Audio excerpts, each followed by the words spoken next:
Okay, this is our first section of notes in Chapter 1 of Chemistry, and we're going to start with a basic introduction to chemistry. So let's have a high five for science. Yay. All right.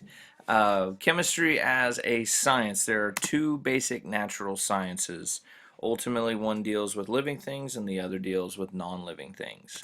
And so, biological, or often called life sciences, are the ones that concern with living things. Biology is the main topic here, and of course, there are many sub-branches of biology, such as marine biology, Napoleon Dynamite biology, botany, zoology, and things like that. Um, what we're more concerned with in chemistry are the physical sciences. Physical sciences are concerned with non-living things such as astronomy, physics, geology, meteorology, and chemistry. Of course, astronomy being the study of the universe around us, physics having to do with motion and forces, geology having to do with the solid earth, and meteorology having to do with weather.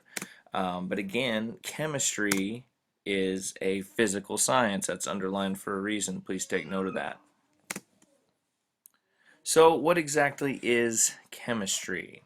When we want to define chemistry, there's a whole lot of subcategories that we can include here, but ultimately, a workable definition is that chemistry is the study of matter and the changes that it undergoes. And so, to change matter, the thing that we would be focusing on is energy. Energy changes everything, and so we could just say this is the study of matter and its interaction with energy. That would also suffice as a definition.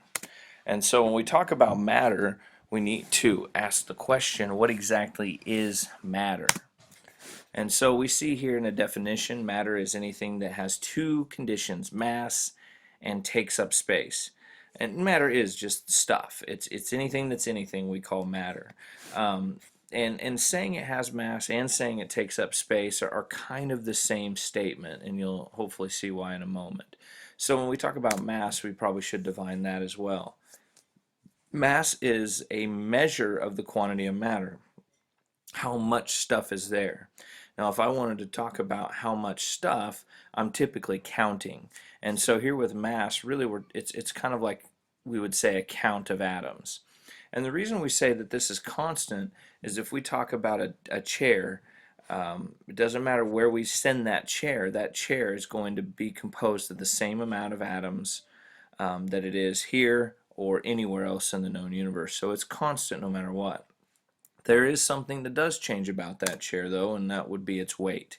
Weight is a measure of the gravitational attraction of matter. So what we're saying here is that weight now is how much gravity affects those atoms, how much it pulls down on those atoms, and of course the weight changes. One other definition that we want to include here when we discuss matter is called inertia.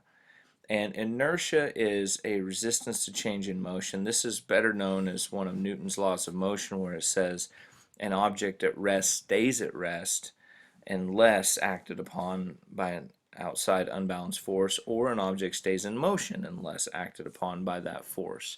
And so anything that is matter will resist the change in motion unless, again, that force is applied to it.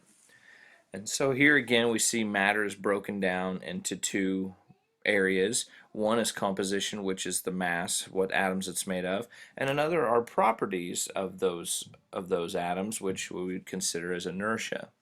And here we see a great example. This is a 2 kilogram block. That doesn't change, but when we look at the gravity compared from the Earth and the Moon and empty space, we see that the weight, which is on the bottom, the capital N stands for newtons, that is different in every case. So this all leads us to our first law that we want to discuss. It has to do with mass and the fact that mass ultimately doesn't change. The law of conservation of mass, and conservation means preserving or saving it. And what we're saying here is that it doesn't go away. Matter cannot be created or destroyed, at least by ordinary chemical or physical changes. We'll mention that a little bit next class. Matter is conserved, or it could be converted or created to energy. And so here we see an example of this. Now the chemical equation may not make sense yet to you. Don't worry about that. The thing that I want to focus on here is looking at the mass. If you look on the left side of the arrow under mercury oxide, we see 433.2 grams. If you look at the right side, when it's split up into mercury and oxygen, if you add those numbers up, you get the same mass. That means that matter, or the mass, has been conserved in that particular equation. Here we see a more visual example. And this should have an arrow in between the red and then the combination of red and white, but we see that on the left side, on A, you have separate atoms of A and B, and on the right side you see those atoms combined in compounds. But if you counted up the red and the white on the right side, it's the same as the on the left side. A couple more slides here. We mentioned that energy it changes matter, and so we want to define what energy is. We can think of energy in lots of ways, but we need to have a workable definition. Ultimately, energy changes things, and so the second part of this definition I like more, but either one works for me. It's either the ability to do work or the ability to cause change. And really those are saying the same thing. I just like the wording of change a little bit better. Now, of course, when we talk about energy, there are two main types, and there's a lot of other categories of energy itself, but there's either energy in motion or energy at rest, and you've probably heard these before. Kinetic energy is the energy of an object that's moving. The prefix Kin has to do with motion. Potential energy you've probably heard as the energy at rest, but a better term is stored up energy. It just means that the energy is not being used, or it's not being applied to cause some change. There's also two things that energy depends on, and these two things are very important for us to understand. First is position. And so we see that this ball at the top of the hill has a high potential energy because it's on top of a tall, steep hill. And then, of course, once the boy shoves it, then it goes from potential into kinetic. But it has a high potential because of its position there. And we see another similar picture here. The other thing is composition. And objects have varying potential energy based on what they're made of or what they're composed of. And this is a great picture of this.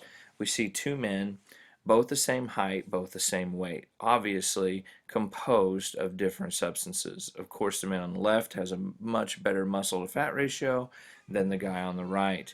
And so while they're exactly the same height and the same weight, clearly the man on the left has a higher potential energy based on what he is composed of. And so there we see the difference there between kinetic and potential. And here we see Nacho Libre experiencing kinetic energy as the melon explodes on his chest. Enjoy. All right, so the second law, we had the first law was conservation of mass. Now we're going to talk about conserving energy. Same basic idea.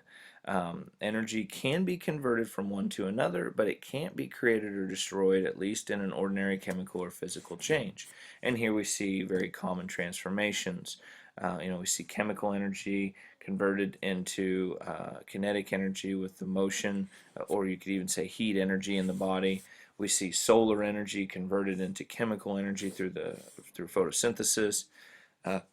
And electrical energy can be converted into thermal, which is heat energy. We can have a lot of conversions, but energy doesn't just go away. It moves or is absorbed. And here's a great example. The fuel inside the tank is potential energy. We would say that's chemical energy, and it's not moving. But once you start the engine, it has to move through the engine, and it gets burned up, and it gets converted then into rotation of the axle of the bike, and of course that moves the bike, and so then that potential is converted into kinetic or motion there. A lot of times we talk about that rotation as being mechanical energy. And Harry and Lloyd know plenty about that as they rode their hog to Aspen. So that's it for our first section of notes. If you need to go back and listen again, please do.